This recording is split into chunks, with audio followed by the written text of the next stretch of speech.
Harry Blackman.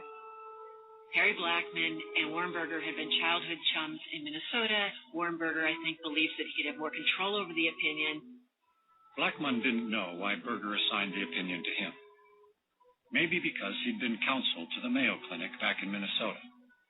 But what would his doctor friends think about this case? Blackman was in turmoil. At home, his 3 grown daughters happened to be visiting. So at supper, Blackman put the question, "What are your views on abortion?" By the time his wife and 3 daughters sounded off on him, Blackman announced, "I think I'll go lie down. I'm getting a headache." Justice Blackman was a very green justice at this point in his career. The workload is very tough. It's very much of a burden within the marble walls. From CBS News headquarters in New York, this is the CBS Evening News with Walter Cronkite. Good evening. In a landmark ruling, the Supreme Court today legalized abortions. The majority in cases from Texas and Georgia said that the decision to end a pregnancy during the first 3 months belongs to the woman and her doctor, not the government. Thus, the anti-abortion laws of 46 states were rendered unconstitutional. How in the world did such a conservative justice write this incredibly activist liberal opinion in Roe? Well, if you go back and read the opinion, it doesn't read as some sort of charter of feminist rights. It reads as a charter of doctors' rights. He actually researched the history of abortion, and his visceral response was the state ought not to be telling doctors how to regulate pregnancy. Well, there you go. What really happened there? What really happened that brought about Roe v. Wade and made this? It was the activity that was going on around it. There was a huge push, a societal attitude that women had to have these rights, and that they had to not just have the rights, but they had to push the envelope to get what they felt that they needed and weren't getting. So this came about in the midst of that. So when we look at society today and we see the progressiveness where the only thing that's really good is to be open-minded and accepting of everything, whether it's good or bad, that's where we see these kind of things come up. And, you know, Margaret Sanger, when she started Planned Parenthood in Harlem, New York, her goal, as we talked about yesterday on yesterday's program, was to reduce and ultimately eliminate minorities, blacks in particular. That's why she started this whole thing in Harlem.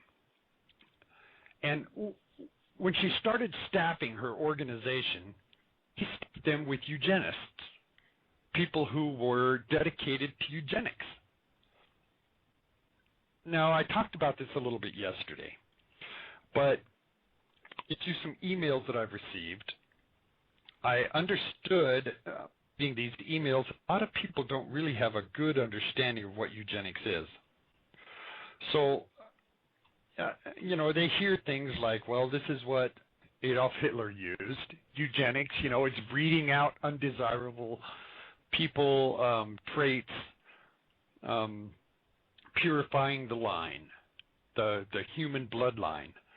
Well, you know, while that is true, you know, there's a lot more to the story than just that. So I'm going to spend the next few minutes talking about eugenics. In the next half hour, after we talk about eugenics, we're going to look at this at a biblical point of view. So you're going to want to stick around for that. So for those of you who don't have an understanding or maybe a partial understanding of eugenics, let's go through this briefly, exactly what eugenics is. And the idea is, can crime or drug addiction be explained by biology or by inheritance? Some scientists argue that the way to resolve these problems is through genetic engineering. Eugenics, the idea that it's possible to use scientific knowledge to breed better human beings, is back. And it's back in a big way. developments in technique over the past decade or so have given genetic scientists some greater knowledge of these specific genes, segments of the DNA in our cells that are involved in the production of various biological effects. Now, the success of this new genetics have led to a revival of the idea that everything important about us is determined by our biological inheritance. This ignores the fact that most physical diseases are not genetically determined, and that there is not a shared DNA of disease passed on necessarily. Now, there is some, but it doesn't have to be that way. They argue that it does have to be that way, that all is passed on. But there's not a shred of evidence, convincing evidence, that any complex human behavior or biologically hardwired. Indeed, quite the opposite is true. Lack of evidence, however, has done nothing to stop researchers making a series of really well-publicized claims that everything from intelligence to alcoholism, from criminality, homosexuality is genetically determined. And they claim that. They claim that because they want to use the tweaking of genetics, which is eugenics, to weed this out of society. And this is what I talked about yesterday, by weeding out those that they feel are unfit to reproduce. Now, one of the implications of claims like this is that the social problems are not due to the way that society is structured, the distribution of income or wealth, for example, in access to jobs or health care or education, but they're the consequence of, according to them, defective individuals.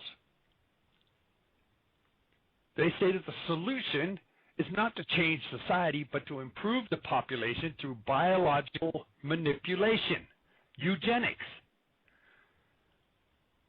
You know, in a recent editorial in Science magazine, Daniel Koshland explicitly drew this conclusion. He claimed that genetics research can help to determine problems such as drug abuse, homelessness, and violent crime. The term eugenics, which literally means good birth, was originally coined by Charles Darwin's cousin, Francis Galton. In his most famous book, Hereditary Genius, Galton attempted to demonstrate that intelligence is inherited by tracing the genealogies of well-known English families and showing that generation after generation, the members of such families tended to acquire prestigious social positions. And the alternative explanation was that it's inherited, it's not intelligence, but access to social power and influence, which seems to have occurred in him. So obviously pride has got a good hold on him. And since biological explanations assume that existing inequalities reflect fundamental facts about human nature, it's not surprising that Galton research reached racist conclusions. He claimed that the average intellectual standard of the Negro race is some 2 grades below his own. And a few years later, he wrote that the Jews are specialized for existence to prey on other nations. Yeah, and he says this is inherited through the Jews. Now, eugenics was adopted most enthusiastically in the United States. One of the principal advocates was Harvard biologist Charles Davenport. Now, he was a serious scientist who demonstrated that skin color, eye color, was not the only thing that was inherited, but he was obsessed by the idea that our destiny lies in our genes.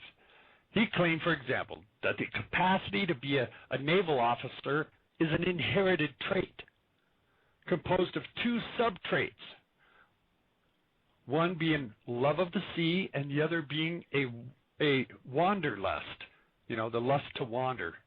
the traveling bug. Because there was no women in the Navy, Davenport concluded that the trait is unique to men. Because there was no women in the Navy. So that means it was unique to men. Isn't that incredible? Davenport's tendency to assume a genetic basis for nearly everything is amusing if the consequences had not been so tragic. Now, against evidence that is often deadly disease that was an epidemic proportion in southern U.S. was caused by dietary deficiencies. Davenport, who was also head of the U.S.